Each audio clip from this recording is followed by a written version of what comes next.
بسم الله الرحمن الرحيم. الحمد لله الذي أنزل على عبده الكتاب ولم يجعل له عوجا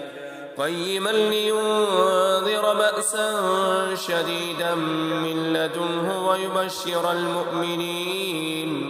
ويبشر المؤمنين الذين يعملون الصالحات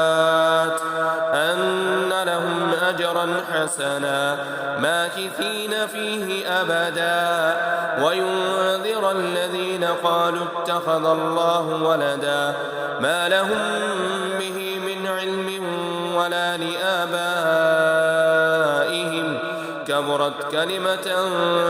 تخرج من أفواههم إن يقولون إلا كذبا فلعلك باخع نفسك على آثارهم إن لم يؤمنوا بهذا الحديث أسفا إنا جعلنا ما على الأرض زينة لها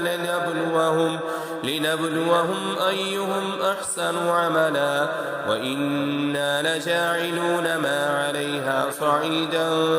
جرزا أم حسبت أن أصحاب الكهف والرقيم كانوا من آياتنا عجبا